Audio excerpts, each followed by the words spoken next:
And there comes the champion, entering the ring for his 37th professional fight. 9-0 so far in heavyweight championship fights. A victory tonight would tie him with Joe Frazier for 5th on the all-time list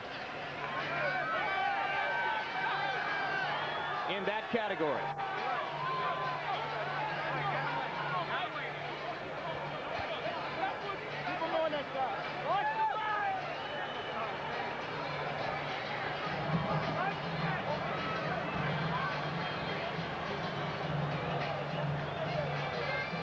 Directly in front of Tyson was Aaron Snowell. He's now stepped ahead of a security guard. Jay Bright is the man just behind Tyson's shoulders now as he prepares to step up into the ring, whipping the ripped towel off over his head. Of course, the gladiator look remains intact. Black shoes, no socks, black trunks, Mike Tyson. You know, it is a sign of the importance that boxing has to Mike Tyson, that no matter what goes on around him, he's ready to fight. As he has been 36 times with 32 knockouts so far.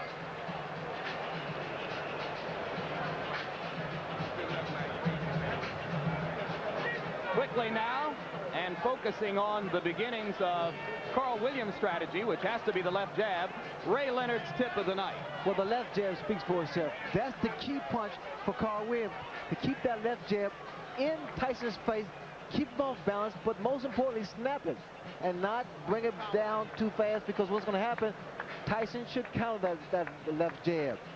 Now, once the fight becomes an inside fight, in fact, I believe that's going to be the case because Tyson's style is getting inside, their right uppercut. That punch may accommodate Tyson's style, but in doing so, Williams better keep both hands up because Tyson throws an onslaught of punches each and every time, each and every opportunity. Now, Jim, this is my favorite combination. I call it the Tyson combo. It's a right hand to the liver section, then to the chin. And most of the time, the Tyson catches his opponents with this particular punch, it's over. Here we see him a good shot of it, right up to the chin. If Williams get against the corner or the ropes, look for this particular combination to take place. With taller opponents, Tyson has a tendency to launch in because of the height and reach advantage. But here, he may find the same thing with the taller Williams. Tail of the tape, and you can see the big disparity in reach. Carl Williams with a 14-inch advantage there at 219.25 for Tyson and 218 for Williams. Both fighters appear to be in superb physical condition. Rules for the bout, combination, and before we look at rules, we'll look at the punch stat computations. Larry Merchant. And here is our statistical profile of the activity of the fighters, which show in the fights that we examined remarkable similarities in the number of punches thrown and landed per round by Tyson Williams. But of course, there are different kinds of punches. Tyson throws the heavier stuff. Williams throws a majority of jabs. And you see the 28 jabs per round Williams threw against Holmes. That is when he looked most effective. Rules for the fight, a combination of WBA and New Jersey rules. Most significant, the 3 knockdown rule. Rarely in effect for championship fights, is in effect tonight. It victimized Carl Williams in his fight against Mike Weaver. Now we go to the ring announcer, Michael Buffer, for pre-fight introduction. Ladies and gentlemen, good evening and welcome to Atlantic City's Convention Hall by way of Donald Trump's Trump Plaza Hotel and Casino on the boardwalk here in Atlantic City, New Jersey. Tonight, Don King Productions and the Trump Plaza present the World Heavyweight Championship. This bout is approved and sanctioned by the New Jersey State Athletic Control Board, Larry Hazard Sr., Commissioner, Deputy Commissioner Lawrence Wallace, and the Chairman is Jerry Gormley. The bout is governed by the rules and regulations of the World Boxing Association, represented by Dr. Elias Cordova and James J. Biz. It is also sanctioned by the International Boxing Federation, President Robert W. Lee, and the World Boxing Council, President Jose Suleiman. The 3 judges selected by the New Jersey State Athletic Control Board for this bout are Rocky Castellani, Chuck Giampa, and Richard F. Murray. Chief physician at ringside, Dr. Frank B. Doggett. Also in attendance, Dr. Eric Wormser and Dr. Charles Wilson. The timekeeper for the bout is Roosevelt Gilbert, and counting for the knockdown seconds, Steve Smoger. And now, before we get started, I would like to introduce the gentleman in the ring at this time, a man who's responsible for bringing over 20 championship bouts to Atlantic City over the last 2 years. In addition to being the world's most famous entrepreneur, he is a best-selling author and our host this evening, Mr. Donald Trump.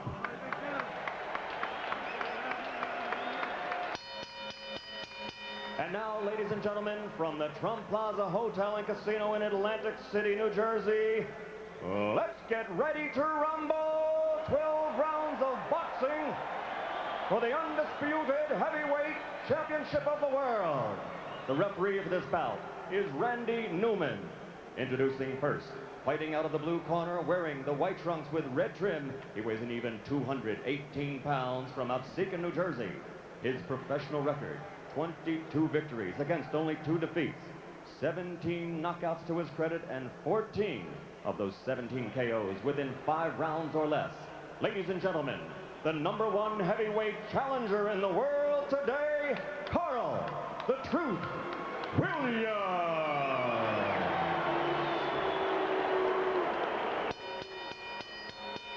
And his opponent, fighting out of the red corner, wearing the solid black trunks and weighing in at 219 1/4 pounds from Catskill, New York.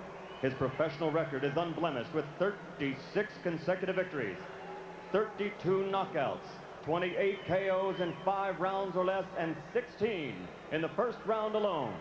Ladies and gentlemen, presenting the undisputed, the undefeated heavyweight champion of the world, Iron Mike Tyson.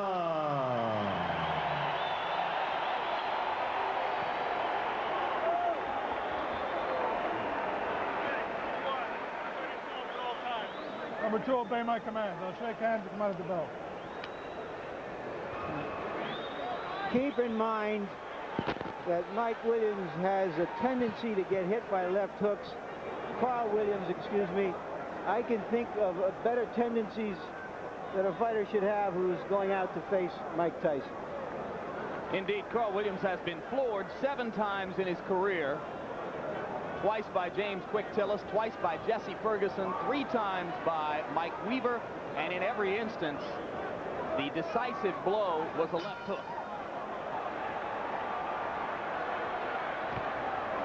The people in Williams' corner are sincerely worried about what he does in the first 30 seconds against the Tyson onslaught. And it would appear that the strategy to begin with is to hold, and referee Randy Newman says, we're not going to start that way.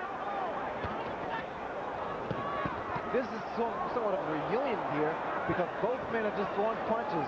In fact, Williams here has selected to fight Tyson inside.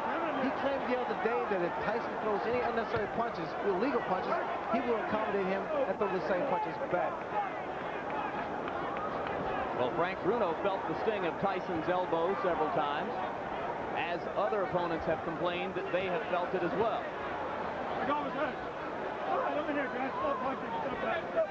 Because Williams' left jab is so strong, that should help him as long as he keeps that right hand up and watch Tyson's left hook, which is a powerful punch. That's it. Let him go.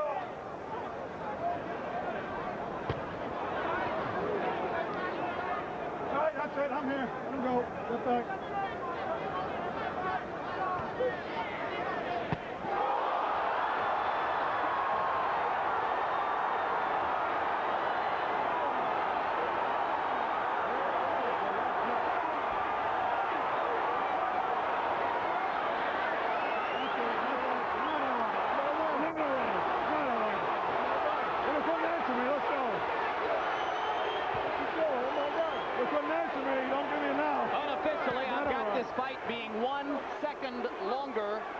Tyson Spinks. 1:32 instead of 1:31. It was, as you started to point out again, Larry, a left hook. Williams was very unhappy at the end of that. Randy Newman, the referee, asked him a question, obviously about how he felt or what his name was or where he was, and apparently he got the wrong answer because he stopped the fight immediately. I didn't see any reason to stop the fight. And I'm curious to see what that answer was, and I'm going into the ring to see if I can find out. Good luck, Larry. A minute 33, Larry. It was 2 seconds longer than the Spinks fight. The unofficial demarcation of the knockout comes at 1:33 of the first round. And you can see a disgusted Carl Williams who thinks that he should have been allowed to continue.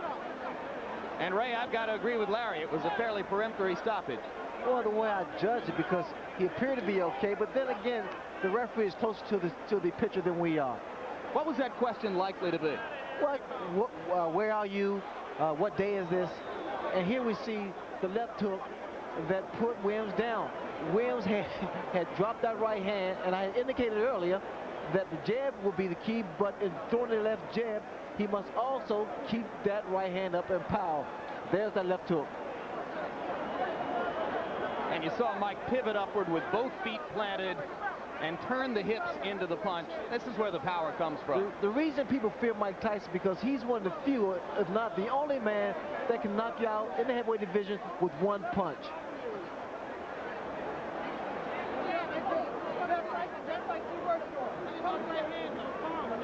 Here's another look at the devastating left hook. And what Tyson does here, he bobs and weaves, gets under that jab and counters with a beautiful left hook. Perfectly timed as Williams was dropping the right hand, just as you said he did after throwing the jab. Well, what happened for Williams, the fact that his left hand, his left jab rather, was working, and he felt very comfortable.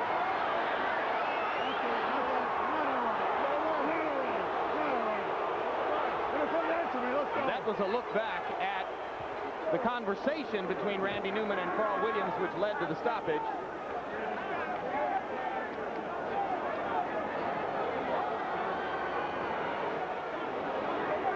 Mike Tyson, as usual, awesome. I'm reminded of a night in the Meadowlands in New Jersey when a referee stopped a bout between Mike Rossman and Victor Galindez. After a similar conversation, Rossman, the victim of the knockout, he chased the ref across the ring yelling, "What was the right answer?"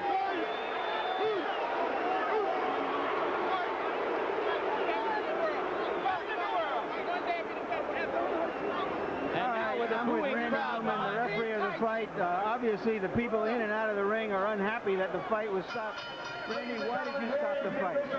When he got up at 8, he was wobbly. He wasn't standing up. He was leaning against the ropes. I asked him a question, a very simple question. How do you feel? Not for the answer, but to see how he responded. His eyes were blank. His expression was blank. He had no answer. Is there any chance that he misunderstood what you wanted him to respond to? I don't think so. Let me tell you why. He's had a lot of professional fights and a lot of amateur fights. When a fighter is knocked down, and I had 38 fights, when a fighter is knocked down, the first thing he wants to prove when he gets up to the referee is that he's in good shape. Number one, he wasn't standing on his feet. He was leaning on the ropes. Number two, he couldn't answer me. And number three, his eyes were dead. Thank you very much, Randy. And now back to ringside. All right, thanks very much, Larry, and thank you for pointing out that the crowd is booing, as there were obviously a fair number within this congregation who did not feel that the bout should have been stopped quite so quickly. Randy Newman with a decisive and clear-headed answer to the questions. He knows exactly why he did what he did. Well, Newman is a competent referee. In fact, that he must have saw something in Williams that we didn't apparently see. But from the outside looking in, it appeared that Williams got up and was able to compose himself. But then again, I think it's left up to the referee. And now we go back to Larry Merchant in the ring, I believe, with the champion. Go, Larry. All right, once again, Mike, the interview has to be longer than the fight. I'm sorry about that. What happened from your point of view? Did you see him really dazed? Well, no, I noticed my trainers were telling me we were slipping and hooking. So when we slip, because usually I come in, I slip, and I get in there, and that's the hardest part of getting in there, and I never threw the punch. And so we're practicing on your slip. So you're in there, instantaneously, bing, throw the punch. And I did, I was successful. What? Were you surprised that he stayed on top of you as much as he did, that he didn't try to move? Oh, I loved it. I loved it. I just knew it took it just with a matter of time. I loved it. So you knew that as soon as he was doing that you were going to get a clean shot sooner or later. Exactly. And my punches were accurate and pinpoint. And I knew eventually I was going to get him. He has a reputation for getting hit with left hooks. Were you looking for that opening? No, I was very confident. I wanted to catch him with a good right hand. Believe me, my right hand is my favorite punch, but I never catch anyone with it. You know, it's my best punch, and I always hit guys with left hook. All right, we're going to try to take a look at the where's the monitor? At the monitor, if we can find it, so that we can determine what happened. Champion non-pro. All right. Okay, it was a clean left hook. Did you? I mean, you sparred with him years ago. We know that it didn't mean anything. Were you surprised that he went so fast? Well, no, I knew if I catch someone clean, they'll go, regardless who they are. But you know, when the referee he hit him with a shot, it looked like he was able to get up, but I guess the referee called what he saw, because I didn't think he was hurt that bad, but I know I hit him with a clean shot. Speculate for me. How long would it have taken you to get him down a second time if the fight went on? Oh, no problem. I'd have been all over him.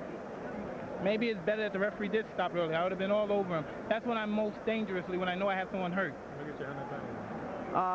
For the record, Mike, I don't know if you know it, this fight went a couple of seconds longer than the Spinks fight. So far in this building, in the last 13 months, you've fought about 1 round and 2 fights. Well, it's good. I like coming in this building. I like being here. And Donald Trump, he don't play around. He pays that money up. And for this fight, Don told me if I knock him out, he'll pay me $100 grand. And I'm looking forward to that $100 grand. Who? Don is going to pay for you? Don King, yeah.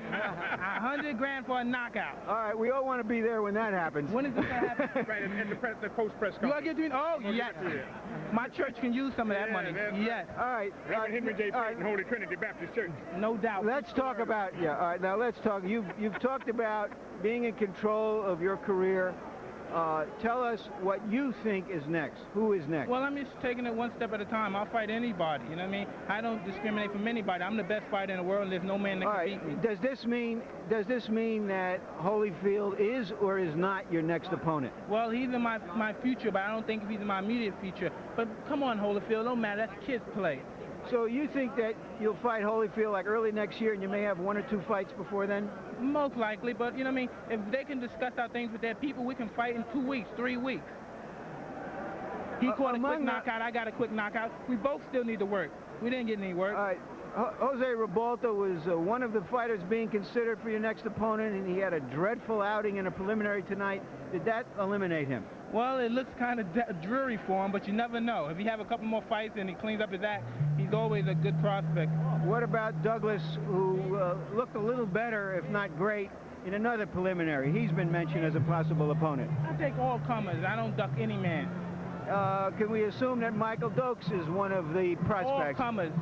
Come one, come all, because nobody can get close to me. They're not even close. I'm the best fighter in the world. There's been discussions that today people from Israel have been offering you money to come and fight there. You've been reluctant to go abroad. Do you think that as a world champion, as someone who says, I'm the best man on the planet, that you will start to fight abroad?